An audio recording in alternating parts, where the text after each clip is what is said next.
Politics और audience के बीच में। अब आप नई प्रोजेक्ट लेके आ रहे हैं, तो थीम बताइए उसका, हैप्पी इंडिपेंडेंस डे। क्या ये देशभक्ति को लेके फिल्म है या फिर किस तरह की फिल्म होगी है? जैसे कि मैंने दशमी बनाई थी, जैसे दशमी का टाइटल वगैरह रिलीज़ हुआ था तो सबको ऐसा लग रहा था हिंदू धर्म के फेवर में फिल्म होगी या रामायण से रिलेटेड फिल्म होगी। तो फाइनली सबने देखा कि ऐसा कुछ नहीं था। एक बहुत बड़े सामाजिक मुद्दे पर या आज के एकदम जो क्रिटिकल टॉपिक है आज का आप हिंदुस्तान का, उसके ऊपर मैंने उस पर बात की थी और महिलाओं की सुरक्षा की बात की थी। एक सवाल खड़ा किया था समाज के सामने, सरकार के सामने, आवाम के सामने।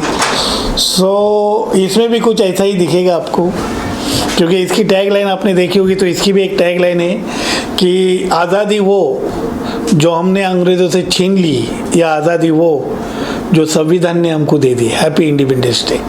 तो मराठी इंडस्ट्री की शुरुआत की आपने, मतलब मराठी इंडस्ट्री में अच्छी कामयाबी मिली। फिर बॉलीवुड इंडस्ट्री में आना कितना ज़्यादा आसान या मुश्किल था? रीजनल डायरेक्टर्स को इतना मौका मिल नहीं पाता बेसिकली देखा जाए तो हिंदी फिल्म डायरेक्ट करने का।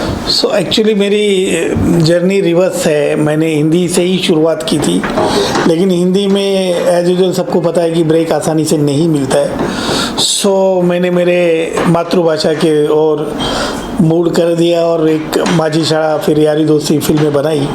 उसके बाद हिंदी भी आसान नहीं थी। शुरू का सफ़र थोड़ा टफ ही रहा, कास्टिंग नहीं मिलती थी और सभी को पता है क्या स्ट्रगल है एक डायरेक्टर के लिए, आर्टिस्ट नहीं मिलते। तो मेरी हिम्मत नहीं आ रही, नए स्टार कास्ट के साथ मैं जर्नी करता रहा, क्योंकि लर्निंग प्रोसेस ख़त्म होता तो मैं यहाँ नहीं रहता।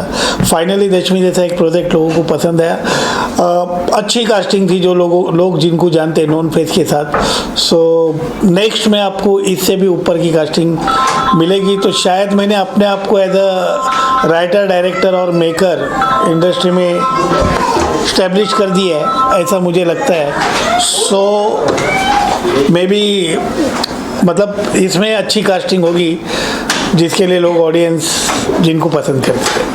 ये भी नहीं होगा आज के दौर में अगर कोई प्रोजेक्ट की बात कर लें तो इंटरफेरेंस बहुत होता है पॉलिटिकल साइड से, रिलीजियस साइड से, या इवन सेंसर बोर्ड का जो मामला होता है या वो वॉक कट्स होते हैं, अगर थोड़ा भी कंट्रोवर्शियल डायलॉग्स हुआ या सीनरी, वो कितना ज़्यादा आपके लिए मतलब ऑब्स्टिकल क्रिएट किया as a director?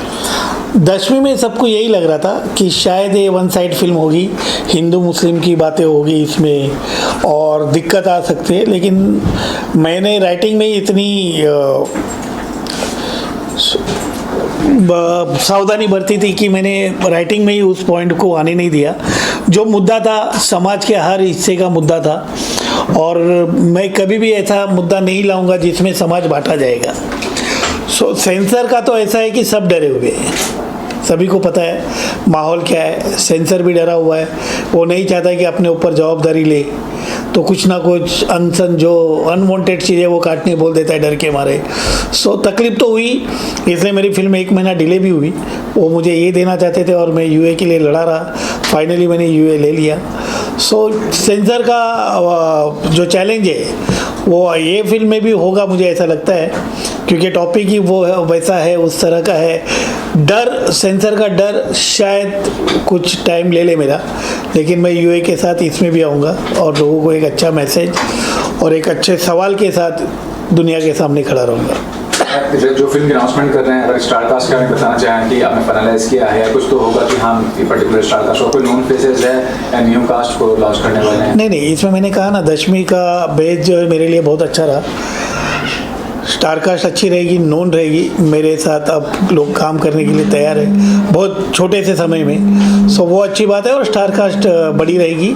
Step by step हम एक एक चीज़ें प्रमोशन प्लानिंग के हिसाब से आपके सामने लाएंगे, लेकिन सारे नॉन फेस रहेंगे। पर्टिकुलरली आज के समय की बात करें तो आज अपॉर्चुनिटीज बहुत है डायरेक्टर्स के लिए, एक्टर्स के लिए, लेकिन ओटीटी मीडियम पर्टिकुलरली अगर देखा जाए तो जो प्रिविलेज देता है, आपको लगता है कि ओटीटी पे प्रोजेक्ट करना ज़्यादा प्रेफरेबल रहता है डायरेक्टर्स के लिए?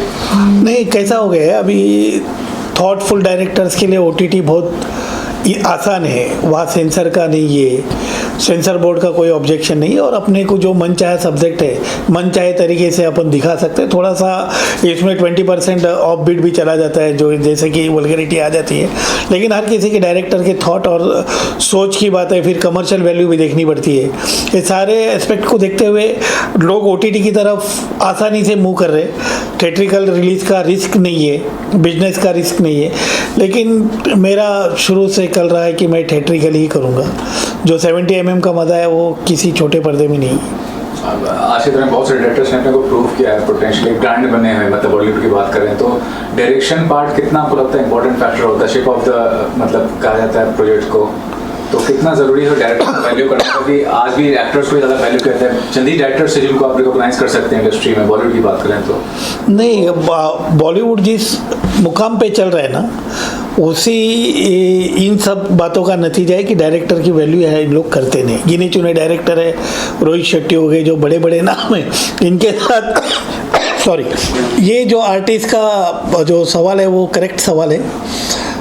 बड़े बड़े डायरेक्टर जिनके गिनती के ये हम आज बड़े डायरेक्टर में रोहित शेट्टी हो गए, आदित्य धर हो गए, ऐसे बड़े डायरेक्टर्स के साथ कोई भी आर्टिस्ट काम करने के लिए रेडी है। लेकिन आर्टिस्ट के ये अप्रोच की वजह से आज हिंदी इंडस्ट्री थोड़ी पीछे जा रही है, ऐसा मुझे पर्सनली लगता है। सर, जब 10वीं रिलीज हुई और कुछ लोगों ने देखा, एक लड़की ने आपसे सवाल भी उठाया कि उस पर अत्याचार हुआ, अब आप जो है आज़ादी पे सवाल उठाने जा रहे हैं, आप उससे रिलेटेड सब्जेक्ट बना रहे हैं। जब कोई इस ऐसा सब्जेक्ट पे सवाल उठेगा, आपसे जवाब मांगे तो क्या जवाब देंगे? मेरी फिल्म में ही इसका जवाब रहेगा। मैं भी इसी हिंदुस्तान में पला बड़ा हूँ, मेरी पैदाइश ही यहाँ की है। आज मेरी जितनी भी उम्र है, बचपन से लेकर यहाँ तक का हिंदुस्तान का ग्रोथ मैंने देखा हुआ है, भाईचारा देखा हुआ है, करप्शन देखा हुआ है, पॉलिटिक्स देखा हुआ है, पुलिस का एंगल देखा हुआ है, पत्रकारों का एंगल देखा हुआ है।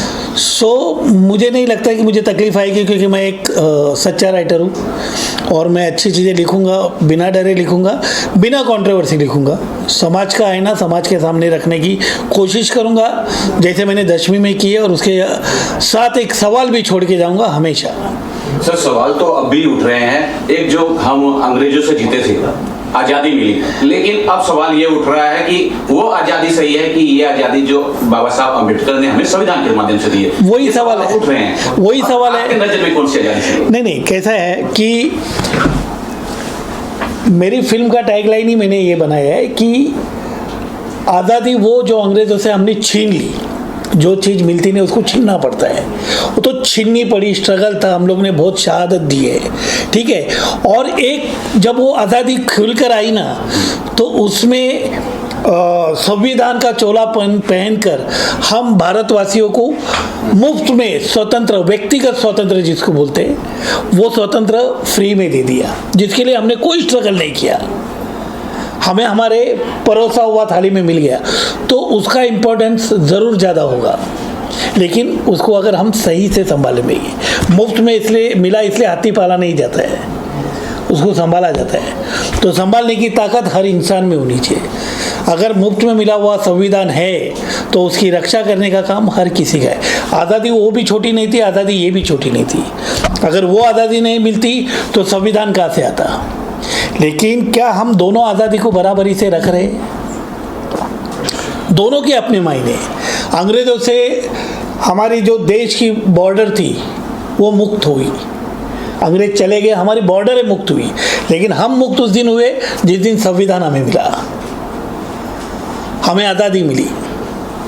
सर, अगर मैं 10वीं की बात करूँ और इसकी दोनों की बात करूँ, जब मैंने 10वीं देखा मुझे फिल्म तो अच्छी लगी, लेकिन उसके साथ उसमें जो गाने थे, संगीत थे, वो बहुत टाइमिंग पे थे, बहुत परफेक्ट थे, बहुत शानदार थे।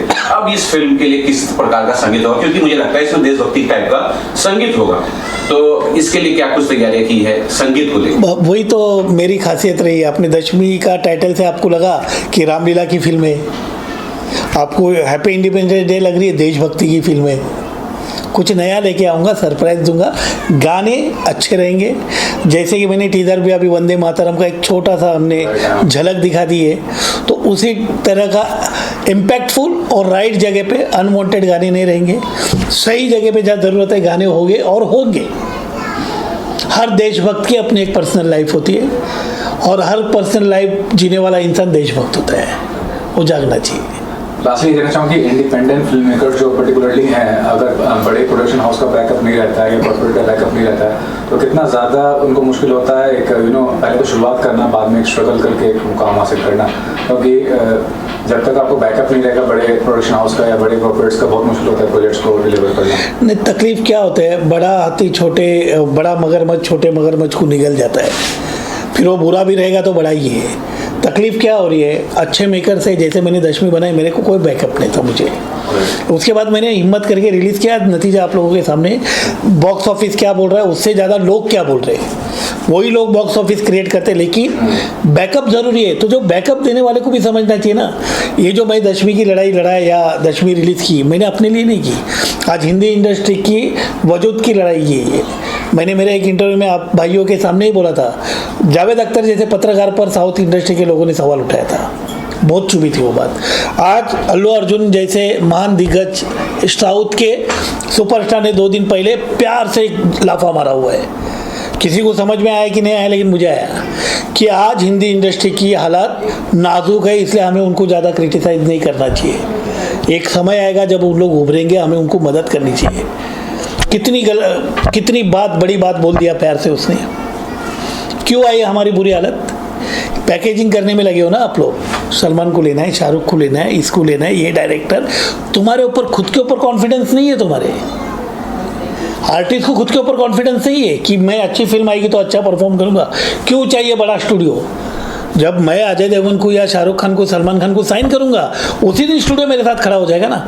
लेकिन ढूंढना नहीं है इनको कहानियाँ, इनको अच्छे डायरेक्टर्स नहीं चाहिए, पैकेज चाहिए कि इसको लूँगा तो ऐसा होगा।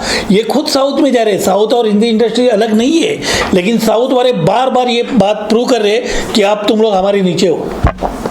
और ये बात कहीं ना कहीं चुभती है। और मुझे चुप कर कुछ उखाड़ने वाला नहीं हूँ मैं, क्योंकि मैं आज कुछ नहीं हूँ। लेकिन जिस दिन बनूंगा उस दिन भी कहा था, उस दिन इसका जवाब साउथ इंडस्ट्री को दूंगा।